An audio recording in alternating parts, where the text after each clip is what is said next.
Hey guys, so I started the workout with pelvic tilt warm-ups just to make sure my glutes were activating, and I saw a video about pulling through and really just like making the deadlift emphasize hips through. And like past times when I've been deadlifting, I know that I think using my lower back at least to extend, not completely because the glutes are always involved, but I just wanted more emphasis, so I got like a really good glute pump prior, and in between sets I was also doing glute bridges with pushing through the heel with my toes up, single leg and regular, and I did some marching. And you'll see at the end I've actually did some squats that Smashworks recommended. Some of you guys may know him. I think he's a physical therapist and he's a massive athlete. I think his main thing is CrossFit, so it's similar to Olympic lifting, but I think just a slight variation in overhead. Overall, deadlift felt pretty good. I did the shrugging and depressing that someone also recommended. So you'll see in between, or not in between, right before each rep, see I'm shrugging up, depressing back, and then pulling through. It actually feels really good, and I'm glad someone recommended it. And I think it's a cue that I'm going to do from now on, because it really helps me feel like how strong my lats are flexing. Now, Mike K and AB Dunks made great points in yesterday's video. So, especially for me, my glutes are lacking like hell compared to my quads and like front of my body. So I may actually try low bar squatting my next leg day.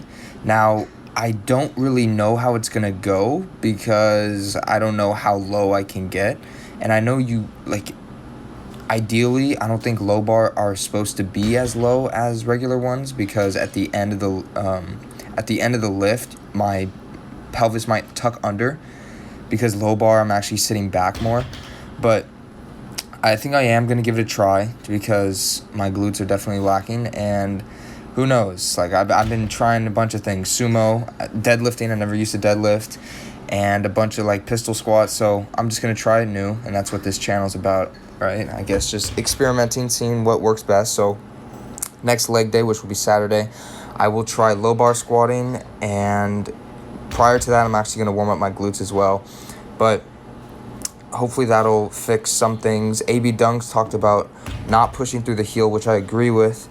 So I know you can end up falling back if you push through the heel too much, and that it's ideal to push through midfoot. But for me, I don't know, I can't find that mind muscle connection to push through midfoot.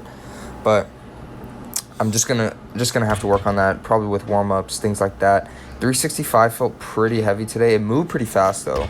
So my main cues for deadlifting right now is shrug up, depress, take a deep breath, flex my core, and then bring my head back. Not necessarily just up, although I do bring my head up, but it's more bringing my head back, and then it aligns. Like I feel like it aligns my spine.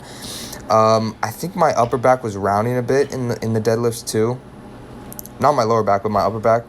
Not really sure why that is, but it might just be a weakness. And I also felt the bar traveling forward throughout the lift too. So I think I really need to start pulling back more and engaging my lats even more than I have been doing, because I might just be doing like a static flex instead of like an active push back, if that makes sense. So like instead of just holding my arms out in front of me and flexing, I need to pull back more. 315 felt pretty good. These ones where I'm doing more higher rep, I was completely dead. I was like, oh my God. And then I moved down to 225. And I was just like, Jesus Christ, I may call it at 225, which I did after a lot of reps.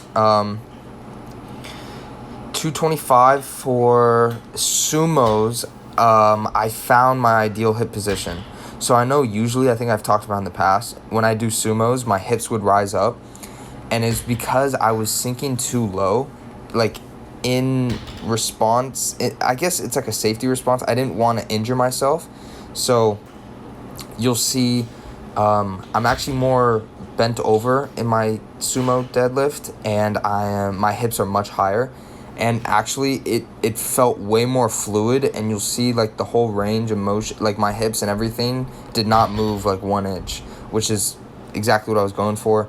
It just makes the lift more efficient. Doesn't really mean I'm going to be lifting crazy amounts of weight. It just makes it a little more efficient, and me not just like starting lower and then hip shoot up, and me using the wrong muscles. So here it is. I think the first one was not as good as the other ones, but here I'm going to start staying upright. It almost felt like a Romanian deadlift of how I did it. I don't even know how to explain it, but I just kept my hips up. So I don't know if I did it there, but there. When I start just like doing it for reps, that's when it starts being fluid. And then here's when I started. So you see how bent over I am? I think if you look at past things with sumos, I'm not this bent over, but I'm almost horizontal. Look at that. But I guess that's just where my hips should be. So I'm just gonna work with that and continue from there. But now I know my position, which is good. So I guess learning something new every day. And these were, I think, the final reps. They were deadly. And then I don't know. I don't know if other people. Let me know if you guys feel it too. But when you do deadlifts, I don't know how much I should be feeling in my glutes. Like the end of the workout, I don't really have a glute pump. I'm not completely like sore in my glutes. Even like now, like I don't know if that's what I should be feeling or feeling more in my back. I'm not really sure. Like I definitely feel it in my glutes. It's just I don't feel it the same as squats. But let me know if that's the same for you guys. These ones, this first set, I didn't do them as good, but you'll see I start to feel them here. I start at the top, I'm flexing my glutes as hard as I can, and then out of the hole and out of the bottom, I'm pushing through with my glutes. Smashworks did this with a kettlebell. There were no kettlebells in here in this room, so I did it with this. But I'm feeling what it feels like to use my glutes out of the hole, which is good. Here, this set, I actually use it against my hips. So as I'm coming out of the hole, it's hard to tell how the plate is working. As I come out of the hole, I'm flexing through and pushing the plate forward. It's almost like I'm pulling back and pushing forward. It's weird. I don't know if you guys can visualize what I'm doing here, but if you guys want to try that, definitely give it a go. You'll feel your glutes. Tomorrow, push. Gonna work more bench, maybe some wide grip, and hope you guys have a great day, and I'll see you tomorrow.